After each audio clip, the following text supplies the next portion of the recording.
Hey girl, welcome to the Her Best Self podcast. In today's episode, we're talking about how you can escape excessive exercise because rest is required in recovery. And I believe that you can set aside that intense, hardcore, no longer serving you type exercise so that you can create a healthy relationship with exercise.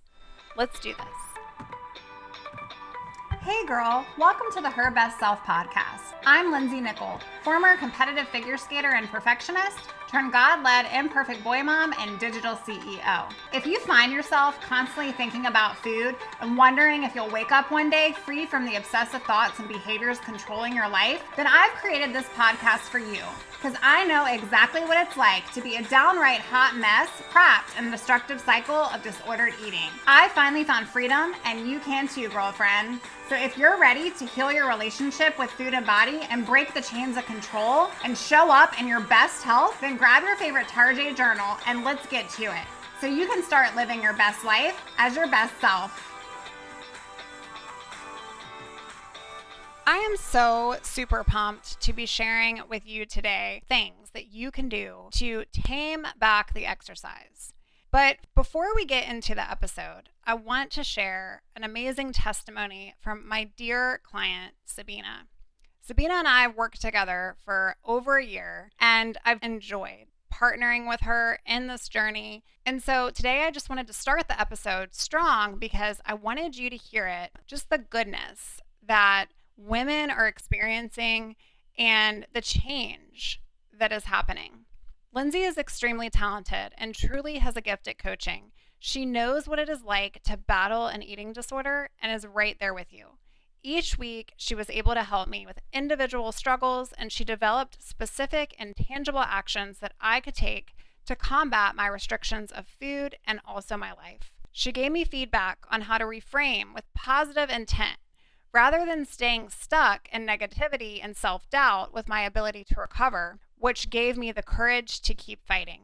Since working with Lindsay, a new concept of myself is emerging, one free from people-pleasing, perfectionism, deprivation, and restraint. Although I'm still in recovery and in the process of creating the best version of myself, I now have the courage that I can do this. Life is happening for me, and I'm excited for what I'm capable of becoming. I highly recommend her to anyone seeking coaching. She is amazing and a true inspiration. No amount of words can express how much you've changed my life. This is why we do what we do, ladies, at Her Best Self Co. If you're new to the show, I love that you're dipping your toes in the water and that you're listening to all the content, because truly my purpose is for you to be changed just by listening and to go out and implement some of the things that we share here. There is so much that happens in the coaching container, and there's so much that happens when you can get support from someone who's been there and done that and walked the walk and is really just steps ahead of you. And so that is what I love, is to read these testimonies and just to go, wow, the amazing work that these ladies are doing. It's such an incredible thing to watch. So I wanted to start with that positive, upbeat vibe because today we're talking about exercise and how you can escape excessive exercise. So many women come to me daily in support of their recovery. And although we work together on so very much with insanely positive outcomes, just like you heard in the testimony I just shared, one of the common themes that I do see is the battle to release excessive exercise. Sis, if you never miss a Monday, if you work out every day, if you alter your vacations, if you have insane amount of guilt and punish yourself later for not getting in a workout, if you skip social activities because you choose to exercise instead, or your exercise routine impacts your marriage or your family, in addition to restricting food on days that you exercise less, then this episode is yours. Reality is, this is common with those who struggle with eating disorders. Why? Well, you've learned to cut corners. You've learned to cut calories. You've learned to take away. You've learned to survive on less in every single way possible. And you've manipulated your food to do that, but you've also manipulated your body and exercise to do that as well. I'm going to share a little bit about my exercise story because I feel like it will help support you today if you're truly struggling with the everyday exercise obsession. So, in the worst of my disorder, I was working out twice a day. And I thought anyone that worked out every day was probably someone I'd want to hang out with. But 2 days, like, you were a rock star. I was a cardio queen. And I really, truly believed that I loved that life. I would go into the gym, I would talk to all the people that I knew there, and I would spend hours or over an hour on the treadmill, on the elliptical, just looking at the calories, counting every single one, counting the minutes. And it became so super obsessive that when I was in recovery, it was really hard to let that go. Part of my treatment plan, I had to stop cold turkey. And the only way that I could do that was begin mindful meditation and yoga. If you listen back to prior episodes where I talk about yoga, it was something that truly changed my life because I learned to experience movement for the first time without it involving burning an insane amount of calories. Okay, so I have another story for you. I currently have a client, and we'll keep names anonymous, that I was able to help go from 7 days a week of working out, where she was working out an hour and 45 minutes a day, to 3 days a week at 30 minutes each time. Sis, this is remarkable. And the one thing that I want you to hear today, if that's triggering to you and you're like, oh my gosh, I don't know how I could ever do that. The one thing I want you to understand is that we don't even realize we're doing this to our body because we get so trapped in the cycle that it just becomes this obsession and obsession and obsession. I didn't start working out 2 times a day. I didn't start doing compulsive movements on the floor in my bedroom just to get additional calories burned. I didn't start doing any of those things overnight. It was the disorder that came on over time, and I pushed myself running on fumes. And maybe you're there right now. But the good news is that you can cut back on exercise and you can learn to be okay with it. I'm proof. My clients are proof. And sis, you can be proof as well. So a couple of things that I want you to try on. Number 1, get real with your current routine. Write it out. How much are you working out? How often are you working out? For how long are you working out? Write the feelings out of what it feels like if you don't get a workout in, or the anxiety around when you're going to work out if it's challenged. What comes up for you if you cut back? What comes up for you if I ask you to cut back? Okay, we've got to get really aware of where we are in order to change any patterns or behaviors. So that's the first step. Number 2, the power of permission. And not only is this important with exercise, but we also talk about it with food. So apply it to food as well. You must grant yourself permission. Okay, the power of permission is super important. There were so many times where I felt like I was terrified to gain weight. So I could not exercise. That compulsive behavior was something that was inside of me. And I felt like I was going to go crazy or blow up overnight because I wasn't allowed to get a workout in. That's okay because we're changing the routine. So if you're experiencing that, or you believe that anxiety is coming up because you've tried to cut back before and just haven't been successful at it, I want you to know that a lot of this is centered around permission. What you give your mind power over is what's going to have power over you. Voice that permission. Okay, that requires planning and really taking the time to go, you know what? I have worked out for the past 5 to 10 years of my life, or whatever it may be. And I have overcompensated. I have run my body ragged, and I can choose to live differently. I can choose to have a healthy relationship with this and get really clear and aware on where you are. Number 3, your future recovered self. I want you to think about her. How much does she exercise? Does she really want to be on a treadmill every single day of the week? Or is she waking up and enjoying brunch with her kiddos or her husband? Like, what is her life like? Think about her. How much does she work out? Because when I asked myself this question as I was navigating recovery, I was obsessed with exercise, and I thought that that was just who I was. It was like a badge of honor. Oh, I just love exercise. I don't understand the people that don't go to the gym every day. Like, they're not my kind of people. It was an identity, and therefore there was identity shifts that had to occur when it was released.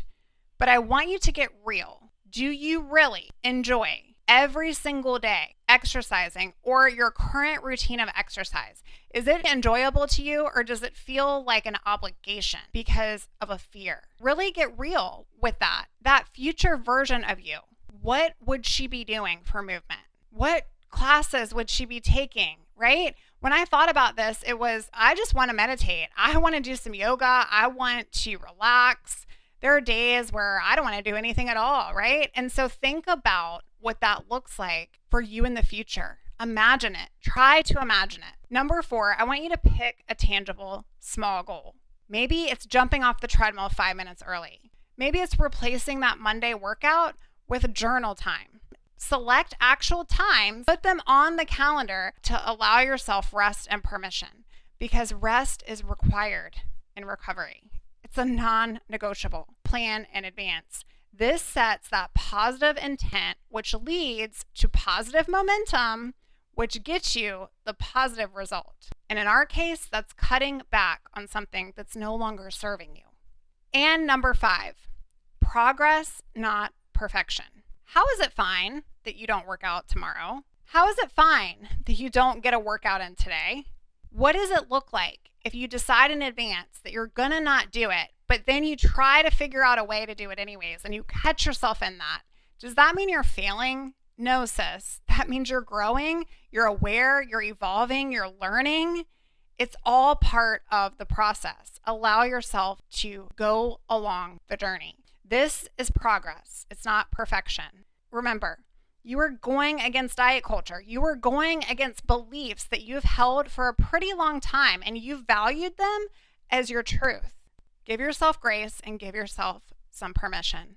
True happiness is making peace with things that are no longer serving you and creating a new, healthier version of them. Maybe it's fine you don't work out tomorrow. If your body is telling you to slow down, don't work out. If you're using your time to try something new, don't work out. If your life is overrun with work and family and obligations, it's fine that you can't work out. If you're sick, if you're realizing that you're not nourishing your body and you're choosing excessive exercise, it's time to put your foot down on you and go, it's okay to rest and not work out. If you're hurting your body, if you have injuries, if you have other priorities, if you want to do things that you feel like you are new at exploring, or you're struggling with your body image right now, it's okay to say no to not working out today. When you're making time to fulfill your dreams, when you're making time, it's going to fill up your cup, it is okay to not work out. And what I just want you to hear right now is that it's possible for you to lay this down. Start small. Start small. Get real with your current routine. Write it out. Give yourself permission in advance. Put it on the calendar. Just like society tells you to make a date with yourself and pen in your gym activity, I want you to do the reverse. I want you to choose the days that you're just not going to work out this week. I want you to pick a tangible goal. Instead of choosing that workout, think of somebody that you love, that you could have a coffee date with or a phone conversation. Use this time for you and make it purposeful. This is all part of creating the best version of you. It's exploring other things that you actually might choose instead. Sis, rest is required in your recovery. And maybe you're not like me. Maybe you can slowly, gradually come off of exercise. That's a great way to begin this process. And maybe it's a cold turkey for you. That's okay too. I just want you to know that there's no right or wrong way in this. It's just the way that is honoring yourself and your body. You can do this. I have faith in you. And this is your permission right now today to skip the workout. If you're listening to me and you're on the treadmill, get off of it. Because at the end of the day, this workout isn't going to matter in 5 years. This workout isn't going to matter in 2 weeks, right? So allow yourself permission to go against those rules that you've created that are no longer serving you so that you can create a life that is serving you. I believe in you. I would love to hear from you.